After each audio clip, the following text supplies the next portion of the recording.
create peace by segregating people. America has to stop giving Israel $10 million a day just for weapons. But here, this is colonialism.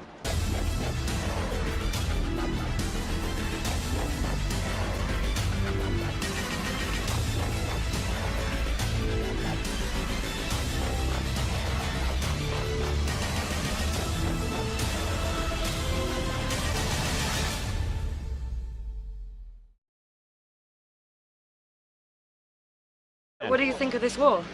Is this the first time you're seeing it? It's the first time I'm seeing it. What does it look like to you? It's like any wall that people put up like this, it immediately becomes a canvas for people to be angry and outraged and express themselves. I mean, it's But what does really... a wall look like, though?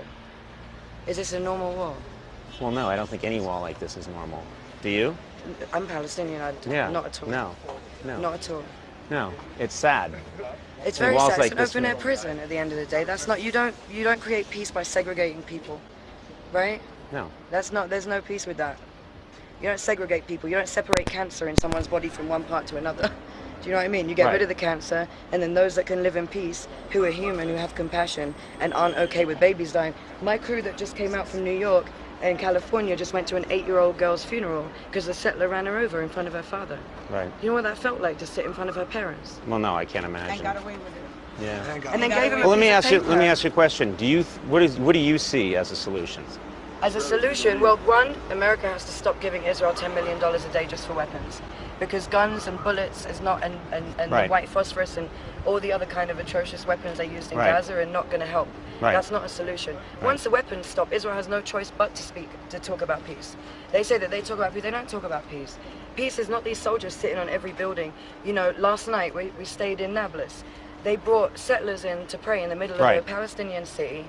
They shot 2 boys. One of them's in critical condition right now in a hospital in Nablus, 22 years old, shot in the stomach. I mean, that's not normal that you put people in their houses and don't allow them to come out. So some people from Brooklyn or wherever they came from want to come and have a religious tour in their city. Like, it's just not fair. For us, like, we're going home, right, in a week.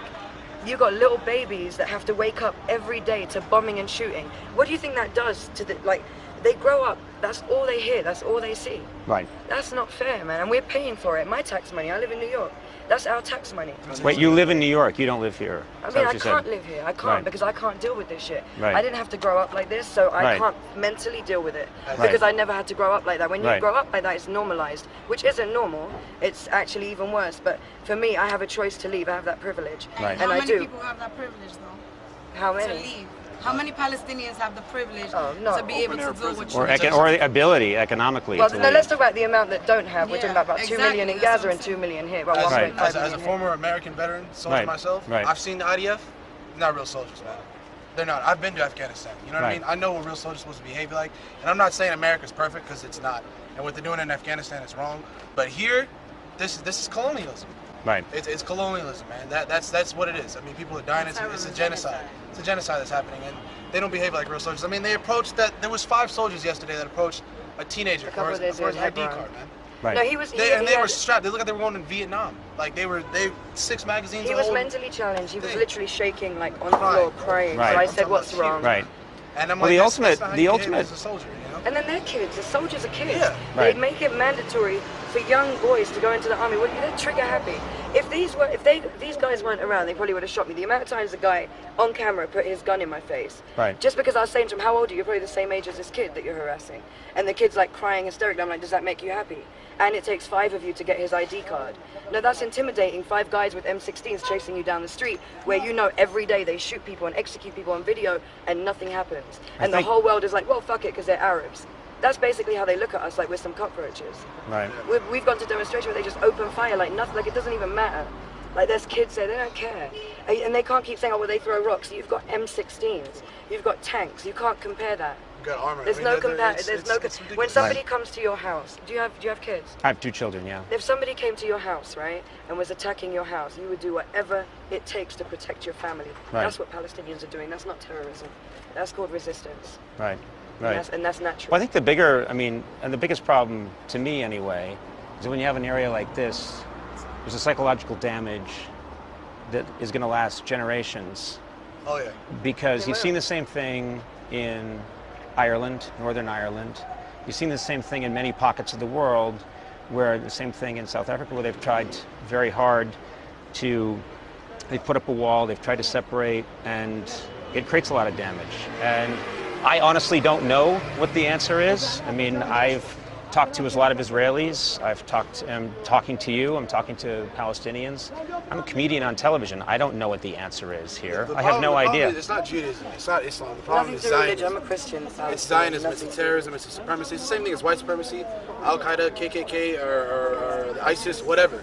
They all have this supremacy issue. You know what I mean? It's not religion. It's the supremacy of it. Zionism is this thing where they feel that they have to be the best, that they feel that they are. Well, do you think that there's another, do you think that there might be probably there's also another side of it where there are people who would say we don't want the Jewish state to exist at all. We don't want to accept it at all. If you speak to Palestinians, you can go into refugee camps, which they would never take you, right? But you would be welcomed, and people will welcome you into their home and give you the clothes. No, we're on our way to. We wanted to go to a refugee camp. But with the IDF? No, we're not going with the IDF. Which one are you going to? Which one? Which one are we? Conan, you say you don't. Which one are we going to? You say you don't know what to do, but the only thing that Palestinian people have asked us for since we've gotten here is for everyone in the world to know what's happening here, and what's happening to them. And you have a platform that a lot of people don't have. That mental trauma that you're talking about, that trauma is a trauma that the whole world is going to have to live with, not just the Palestinian people. So as American people who have funded what's happening here without that being their intention, that's a trauma that we are going to have to own also. That's a trauma that everyone in the world is going to have to own. And we have to understand that every time that we get away with doing this, is going to set a precedent that makes it okay to do worse and worse and worse. And by the time that it gets so out of control that we actually want to do something about it, we're not going to be able to do something about it. It's going to be too late.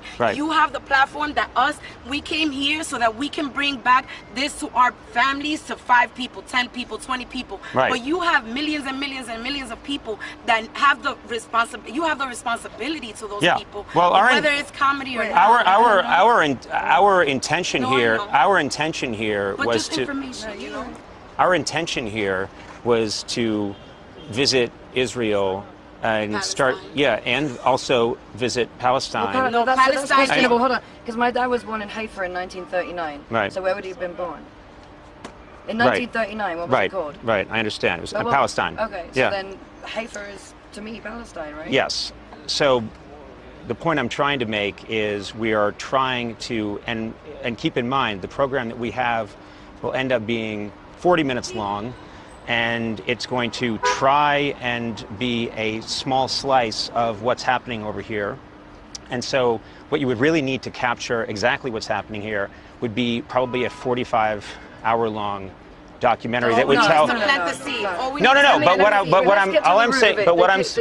you watch the video? I'm sorry. Did you watch the video in Hebron of the young Palestinian man they had shot in the legs, and then the settler came up to him, a very violent settler, went up to him, and the soldier gave him his helmet, and he shot the Palestinian in the head and left him to die there, right? Do you know that 83% of Israeli society was in favor of the soldier doing that and started an entire campaign in his support? Show me a Palestinian that would tell you that any child that was killed by another Palestinian in a way like that, executed, they would celebrate it. They never would, because they know what compassion and humanity is. Israelis don't, I'm sorry, and that's something you might have to do a little more research on, but I don't know how deep your tour is going to take you. Our tour goes into people's homes. In Aida camp, you shouldn't just walk around the camp because it's not a museum. Go into people's homes who have lost children and speak to them. Speak to them and look in the mother's eyes, because we paid for the weapons that killed her child. Where's the Do you understand what I'm saying? In the back of the car, go grab it. Grab it, it's in the back of the car. Speak about the desert. I want to show you the poster. Have you been down to Holod? The box of the U.S. We got the Sudanese refugees living in it. We went out to the desert and we found a U.S. ammo box. Made in Tennessee. U.S. ammo box. Trust me, I know what an ammo box looks like. It was literally in the middle of the desert. That's volumes right there. You know what I'm saying? Like that's speaking volumes. And the thing is, they want to call everybody that fights back against the Zionists, they want to call them terrorists, bro. It's not terrorism, man. It's like she said. If somebody came into your home, so what is it? What is it? Do you know what this wall is about? If you go, they take you to areas like Aram, right next to between Jerusalem and Ramallah. This wall has separated family buildings from family buildings. It has separated Palestinians from their land. Do you understand what I'm saying? This war is not about security. There's nothing to do with security. We go through checkpoints. This is a little girl here. Asil Abu'an.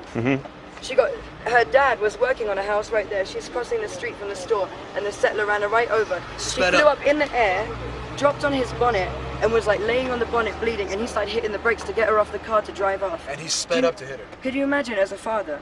No.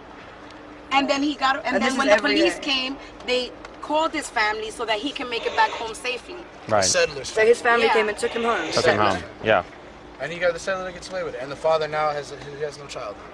And we sat in his home. We sat in his home. And George Carlin used the platform. Bill Hicks used the platform. Richard Pryor. Like we need people to stop being scared of speaking. If you remain silent, bro, you add into the oppression. You're gonna see it. You're gonna see it. You have to see it. You know what I mean? You can't ignore what's going on here. You have to, bro. It's not normal. Well, no, I didn't come all the way here to ignore what's going. I came a long way to come here. Come and don't say things. Pardon me? I said a lot of people come and they don't see real. You know what I mean? They don't actually go into the real places that you need to be in. Right. You know what I mean? If you go into every single house you go into in Aida, if you were to go door to door, they would all welcome you. Yes. Right, in their home. Well, and every single person has lost someone or their children have been in jail. Right. Israelis don't come in. Like, you know how a normal army will come in and take somebody in the daytime, or, you know what I mean? They come in at 3 a.m. In the refugee camps, they don't knock on doors. They come through walls because they're too scared to come into a refugee camp. They come through walls, they demolish homes upon homes to get to one person. Right. There will be a picture of a kid with his face covered and they'll say, you threw a stone at a soldier. And right now they have a law that gives kids 20 years in jail for throwing a rock at a soldier who came to his refugee camp with an M16. And all they ask, we asked them, again, all they ask is, we want the world to know we exist. Sure. They're shocked that anyone outside of their direct community even knows that they're alive, that they exist. You really don't think that people know that there's a lot of pain and agony among the Palestinians? You think people don't know? No. I have a degree in history from a college. I paid out of my pocket to go to college in the United States, and I have a degree in history, and I didn't know what was going on here until I went and sought that information out for myself. So I basically paid the United States, universities to lie to me. You understand?